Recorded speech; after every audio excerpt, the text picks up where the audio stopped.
Morning बेटा, कैसे हो? Are you okay? Come to point. Last video में हमने इंटरव्यू की समरी और 9 क्वेश्चंस दिए थे बेटा, और उसके साथ ये बताया था आपको कि भाई आपने जो think about it it means the actual questions जो हैं वो भी करने हैं। आई होप आपने किए होंगे बेटा। क्लियर? मोस्टली बच्चों ने नोटबुक्स, मोस्टली गर्ल्स ने तो नोटबुक्स मेरे पास भेज दी, बट बॉयज़ आर इग्नोर्ड। तो बेटा आपने इग्नोर नहीं करना, आपने जो भी जितनी नोटबुक्स कंप्लीट की है वो व्हाट्सएप पे मेरे पास भेजेंगे। क्लियर? तो आज मैं वेट करूँगा बॉयज़ का, नहीं तो कल मैं एक फर्स्ट वीडियो में आप सभी के नाम बोल के मैं तुम्हें बताऊँगा आज इस बच्चे ने भेजना है नोटबुक्स को, अन्यथा आज अपनी नोटबुक्स आप भेजें। चलो, आज की जो वीडियो रहेगी हमारी, उसमें हम इंटरव्यू के एक्स्ट्रा क्वेश्चंस जो टू बी कंटिन्यू 9 क्वेश्चन के बाद में टेक्सचुअल थिंक अबाउट इट और ऐसे टाइप क्वेश्चंस जो मैं आपको दे रहा हूँ वो आपने करने हैं। मतलब if this chapter will be included in our syllabus, that's very important according CBSE, according syllabus. Clear बेटा? तो ये जो टॉपिक रहेगा बहुत ज़्यादा इंपॉर्टेंट रहेगा, और क्वेश्चंस भी इसके बहुत अच्छे अच्छे क्वेश्चंस हैं बेटा। क्लियर? तो आपने सारे क्वेश्चंस अपने नोटबुक में करने हैं। क्लियर? तो चलो let's start. Are you ready? देखो, हमारा 10वां क्वेश्चन था बेटा, what made the American publisher. American publisher जो था, व्हाट मेड, ऐसी कौन सी बात थी जिसको अमेरिकन पब्लिशर ने सोचा दैट द नॉवल, जो नॉवल थी एम्बर्टो इको की, the name of the rose, name of novel of Umberto Eco won't sell in America, कि भाई नहीं बिकेगी अमेरिका में। ऐसा क्यों सोचा? व्हाट एक्चुअली हैपेंड, और वास्तव में क्या घटित हुआ? What was the secret of its success, और मतलब 10 मिलियन कॉपीज उसकी सोल्ड हुई, उसके पीछे क्या रहस्य था उसका। क्लियर? दूसरा क्वेश्चन और में जो है, what is the reason for the huge success of novel the name of the rose. कहता है व्हाट इज़ द रीजन, क्या कारण है फॉर द हग सक्सेस, इतनी ज़्यादा कामयाबी के पीछे ऑफ द नावल, उस उपन्यास का, the name of the rose according to Umberto Eco. Umberto Eco के अकॉर्डिंग कि भाई वो कौन सा कारण कारण है जो इतनी ज़्यादा सक्सेस हुई वो novel, name of the rose. Clear? देखो आंसर इसका बेटा, आंसर है द अमेरिकन पब्लिशर बिलीव्ड, का अमेरिकन पब्लिशर का विश्वास था that people like trace whereas the name of the rose delved into metaphysics, theology and medieval history, and people don't like these difficult reading experience। कहता है ये इन तीनों के ऊपर आधारित थी, मेटाफिजिक्स के ऊपर, थियोलॉजी एंड मेडिवल हिस्ट्री के ऊपर, and people don't like these difficult reading experiences. It means, और लोगों ने इसको पढ़ने में ज़रा भी डिफ़िकल्टी महसूस नहीं की बेटा। डोंट लाइक डिफ़िकल्टी, बिल्कुल भी डिफ़िकल्टी पढ़ने का जो लोगों का एक्सपीरियंस था उसमें बिल्कुल भी उन्होंने डिफ़िकल्टी महसूस नहीं की। थ्रू इज़ नावल, कहता है अम्बर्टो इको की इस नावल के according, which sold between 10 to 15 million copies.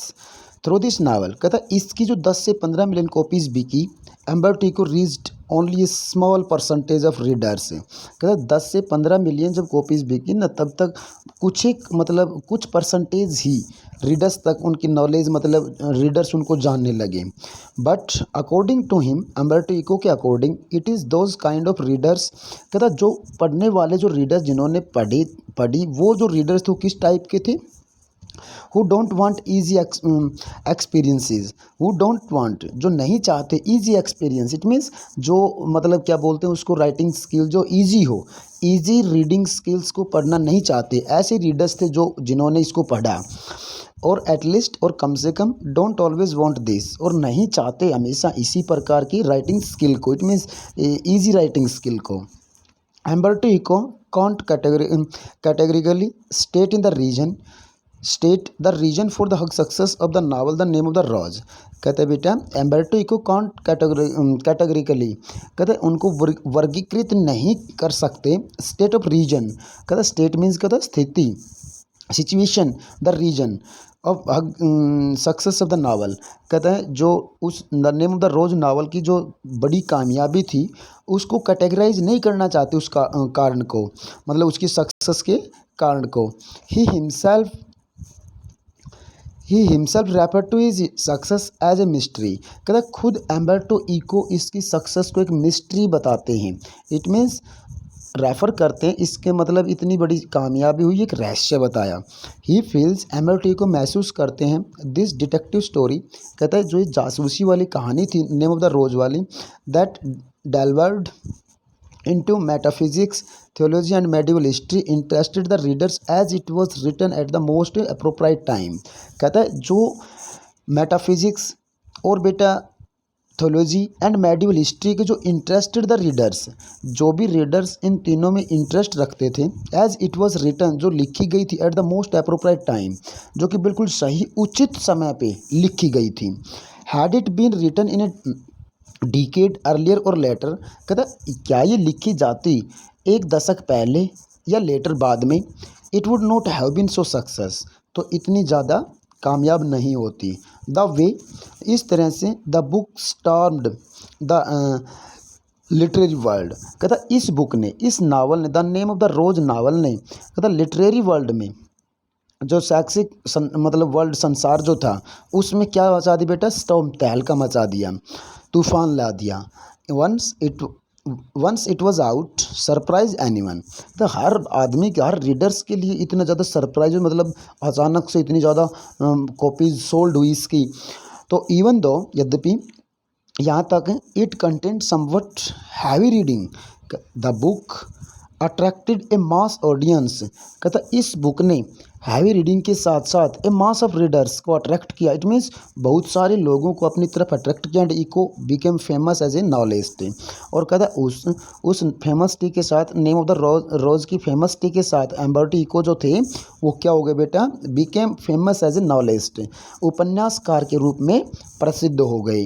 Rather than academic scholar in the world over, संसार में एकेडमिक स्कॉलर की बजाय एक नॉलेजिस्ट के रूप में प्रसिद्ध हो गई बेटा, फेमस हो गई।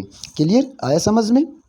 नेक्स्ट क्वेश्चन आपका क्या है, देखो नेक्स्ट क्वेश्चन है बेटा, व्हाट डू यू थिंक, क्या आप सोचते हैं अबाउट एम्बर्टो इको, एम्बर्टो इको के बारे में आप क्या सोचते हैं।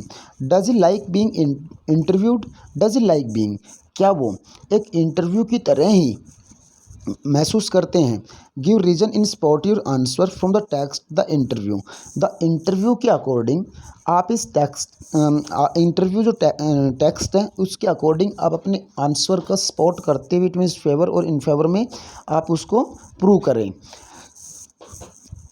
Answer, unlike various other celebrities, कहता अनलाइक वेरियस, जो दूसरी सेलिब्रिटीज़ हाई प्रोफाइल पर्सनस हैं उनकी तरह नहीं। Who expresses strong dislike for interviews, कहता है जो एक्सप्रेस करते हैं, व्यक्त करते हैं इंटरव्यूज़ के बारे में, इंटरव्यू को डिसलाइक मानते हैं। And consider it an encroachment upon their privacy, और कहता वो लोग जो लाइक नहीं करते या फिर अपने ऊपर प्रताड़ित, अपने आप को प्रताड़ित समझते हैं जो इंटरव्यू देते हैं, वो उनकी तरह नहीं। Umberto Eco seems to kind to enjoy giving interviews considering the spirited manner in which he answer the questions put forth to him by interviewer, कहता है बेटा Umberto Eco seems to kind, बड़े ही सहमन से के ढंग से, बड़े पोलाइटली वे में, मैनर मीन्स क्या होता है वे, इन विच ही आंसर, नहीं सॉरी बेटा, ऑफ इंजॉय गिविंग इंटरव्यूज़, मतलब इंटरव्यू देते हुए बड़ा आनंदपूर्वक भाव के साथ प्रतीत होते हैं। कंसिडरिंग, सोचते हुए, the spirited manner in which he answer, मतलब जिस तरीके से इंटरव्यू को जो आंसर देते हैं वो बड़े हाई स्पिरिचुअल, इट मीन्स अच्छे भाव के साथ, the questions put for the interviewers, कहता जो इंटरव्यूअर्स होते हैं जब उनके द्वारा एम्बर्टो को क्वेश्चन पुटअप किए जाते हैं तो उनका आंसर बड़े अच्छे ढंग से वो देते हैं। मुकुंद पद्मानाभन, कहता है मुकुंद पद्मानाभन जो इंटरव्यूअर हैं, जब वो क्वेश्चन पुटअप करते हैं इंटरव्यूज़ का, इट मीन्स एम्बर्टो इको को, तो बड़े सहमन के साथ, मतलब विनम्र भाव के साथ उनका आंसर पुटअप करते हैं।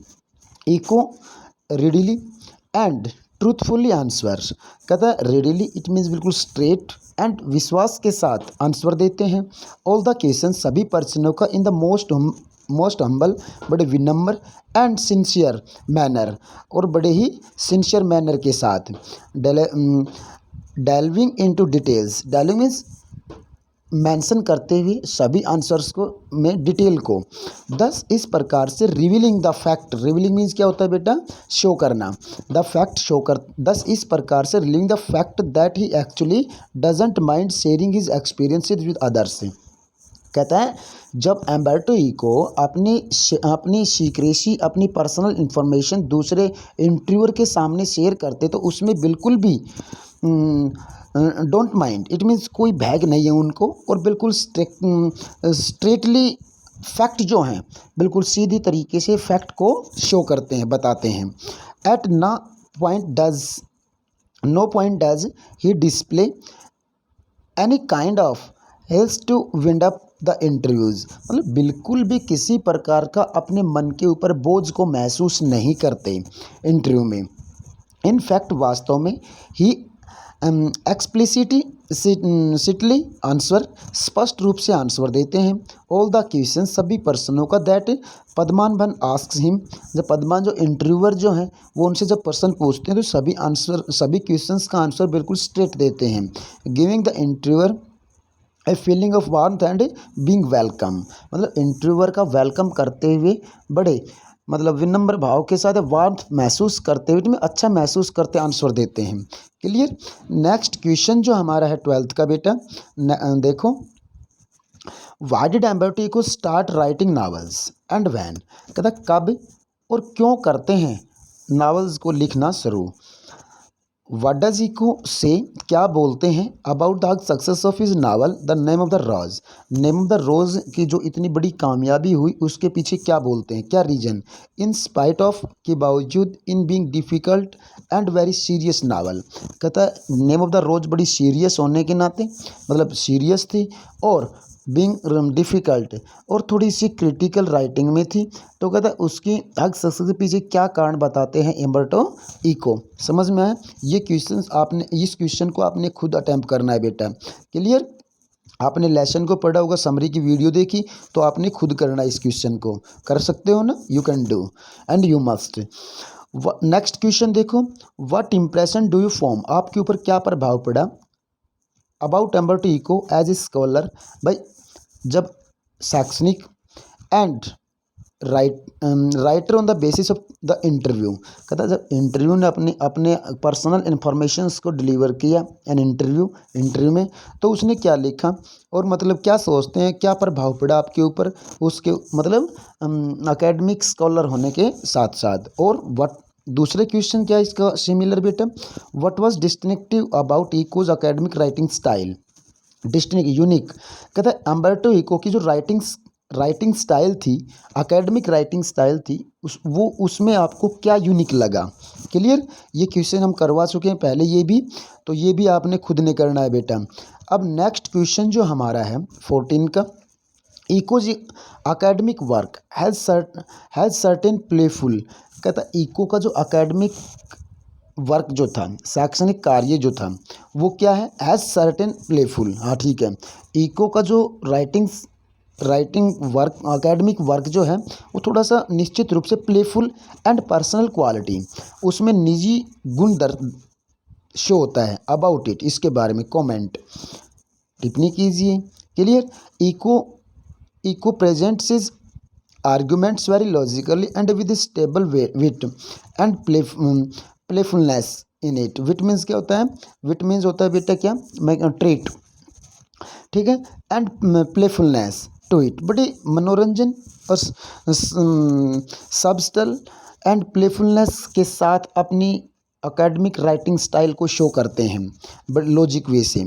ही हिमसेल्फ सेज, वो खुद बोलते हैं, that he started writing novels by accident, कहते हैं किसी घटना के कारण से उन्होंने नावल को लिखना शुरू किया था।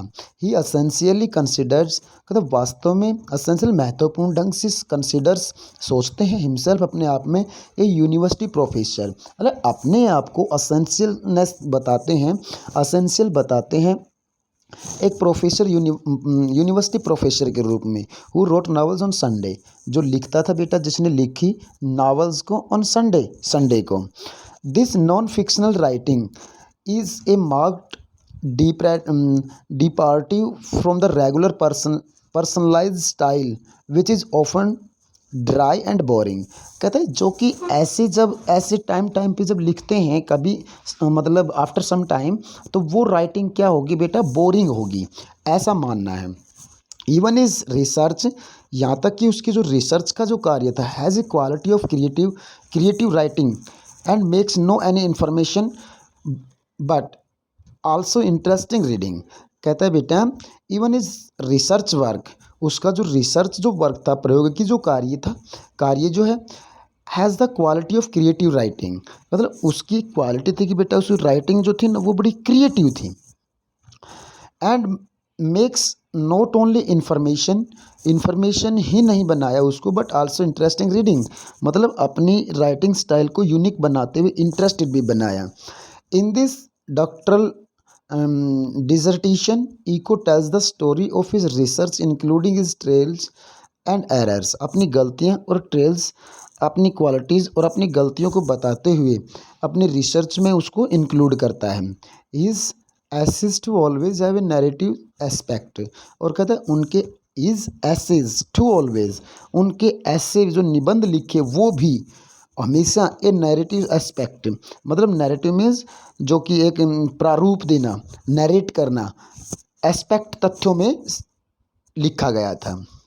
नेक्स्ट क्वेश्चन बेटा, नेक्स्ट क्वेश्चन है हमारा, Umberto equation academic as well as famous knowledge, मतलब कमेंट। इस क्वेश्चन को आपने करना है, इम्पोर्टेंट क्वेश्चन है, क्लियर, ये हम करवा चुके हैं बट आपने इसको करना है बेटा।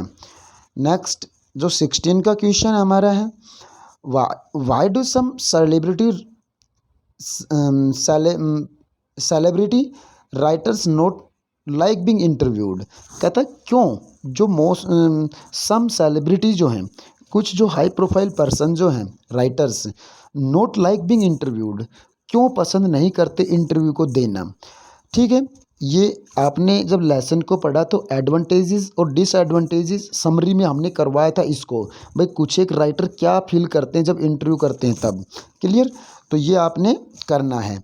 अब इसके बाद में आपके पास आते हैं थिंक अबाउट इट के कुछ क्वेश्चंस, वो मैं करवा रहा हूँ, और उसके बाद में आपके पास नीचे ऐसे टाइप क्वेश्चन भी आएगा बेटा एक, ठीक है, अंडरस्टैंडिंग के आएंगे, और ये जो टेक्सचुअल क्वेश्चंस जो हैं थिंक अबाउट इट शायद इसमें इंक्लूड हो या ना हो, आपने इसको देखना है। What are some of the positive views on interview. देखो ये जो क्वेश्चन हमारा, ये जो क्वेश्चन है बहुत ज़्यादा इंपॉर्टेंट है। What are some of the positive views on interviews. कहता जो इंटरव्यूज़ हैं, इंटरव्यू देने वाले जो हैं, उनके सम पॉजिटिव व्यूज़ क्या, मतलब एडवांटेजेस और डिसएडवांटेजेस जो हमने बताए थे। तो एडवांटेजेस क्या हैं इंटरव्यू के अकॉर्डिंग, इंटरव्यूज़ कहता है इंटरव्यू देने वालों के अकॉर्डिंग कुछ एक राइटर इसको अच्छा फील करते थे, कुछ एक डिसलाइक करते थे। तो कहते जो राइटर लाइक करते थे उन राइटर्स के अकॉर्डिंग इसके पॉजिटिव व्यूज़ आपने डालने बेटा इधर, क्लियर, कैन डू, ठीक है। नेक्स्ट मैंने पूरे आंसर को आपको समझा दिया, क्वेश्चन को आंसर आपने खुद करना है इसका। दूसरा जो है, why do most celebrity writer despite being interview. देखो अब ये बिल्कुल नेगेटिव आ गया, वहाँ तो पॉजिटिव व्यू थे, यहाँ डिस्पाइज बीइंग इंटरव्यूड। कहते यहाँ कुछ है क्या आ गए बेटा, डिस्पाइज मतलब निराश होते हैं।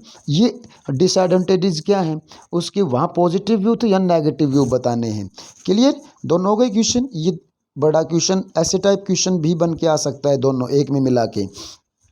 व्हाट इज़ द बिलीफ, विश्वास क्या है, in some primitive cultures about being photographed.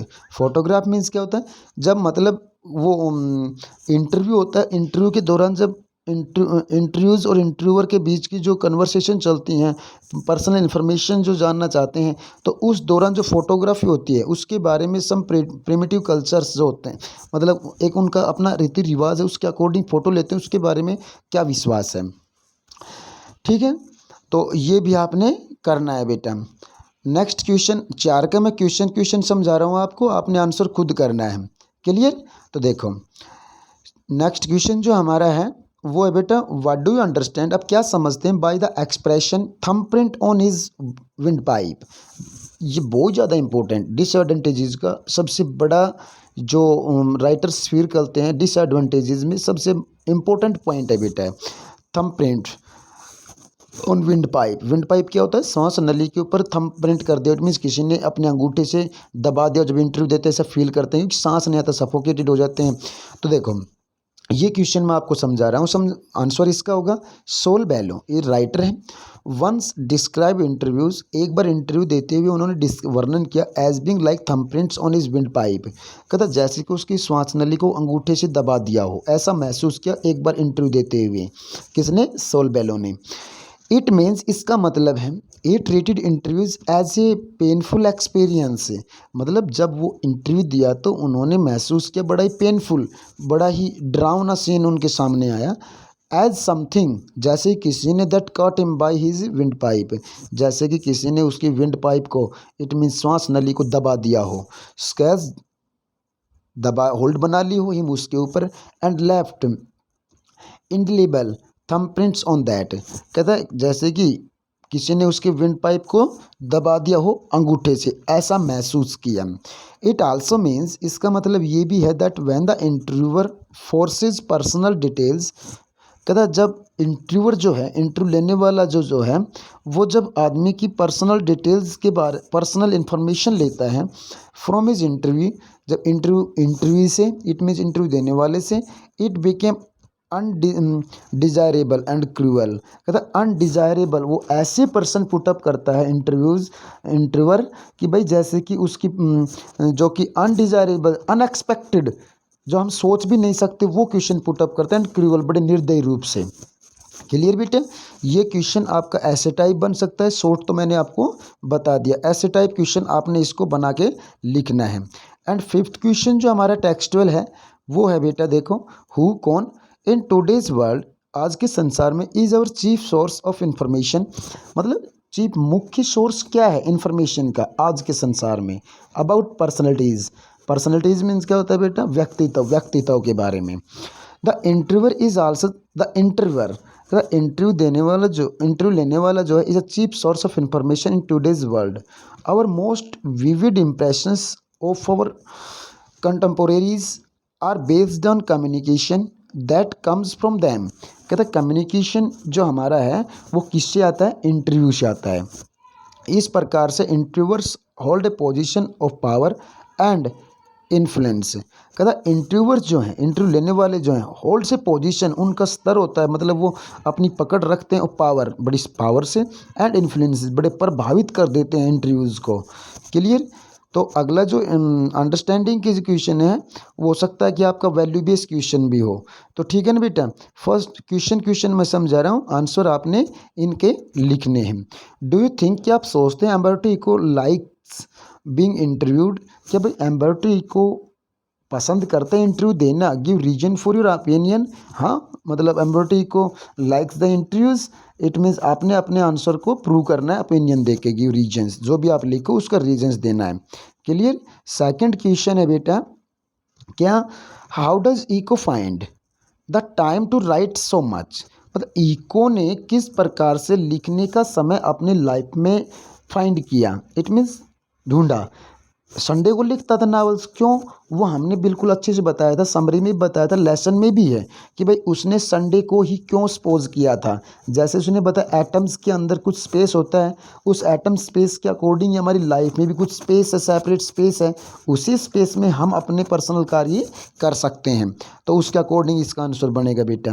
And third question जो है वो देखो, थर्ड क्वेश्चन है बेटा, what was distinctive about echoes academic writing style. Distinctive मतलब थोड़ा सा यूनिक क्या है राइटिंग स्टाइल में, ये क्वेश्चन मैंने करवा चुका हूँ, उसमें भी आया था, ठीक है, तो ये आपने करना है बेटा। एंड फोर्थ क्वेश्चन हमारा है एक्स्ट्रा वाले, डिड एम्बर्टो इको कंसिडर, क्या सोचा हिमसेल्फ अपने आप के बारे में, नॉलेज लिस्ट और एन एकेडमिक स्कॉलर, कहता एम्बर्टो इको ने अपने आप को भाई नॉलेज फर्स्ट और एन एकेडमिक स्कॉलर, भाई शैक्षणिक में या राइटर में, मतलब अपने आप को प्रायोरिटी किस में दी। क्लियर। एंड पांचवा जो क्वेश्चन हमारा है बेटा वो देखो, what is the reason for whose success of novel the name of the rose. ये क्वेश्चन देखो बार बार यही success of name of the rose, मतलब ज़्यादा बार बार यही छोटा बड़ा हर तरीके से घुमा घुमा के क्वेश्चन दिया जा रहा है। It means that's very important हो सकता है मे बी। तो बेटा ये क्वेश्चन हमने करवाए, इन सभी क्वेश्चंस को अपने अपनी फेयर नोटबुक में अटेम्प्ट करना है। क्लियर। और इस यहाँ तक आज का जो वीडियो हमारा हो गया कंप्लीट, यहाँ तक आपने अपना जो लेसन था इंटरव्यू वो कंप्लीट हो गया है। क्लियर। कल हम नेक्स्ट लेसन की समरी देंगे, तो यहाँ तक सभी बच्चे अपनी नोटबुक में करेंगे और मेरे पास फ़ोटो भेजें। जिन्होंने नहीं भेजा है वो बच्चे, जिन्होंने भेज दिया वो 2 लेसन करके 2-3 दिन में एक बार भेजेंगे बेटा। क्लियर। अगर फिर भी अगर कोई आपको प्रॉब्लम्स आती हैं तो you can contact me without any hesitation any time. Clear बेटा। Thanks. Have a good day.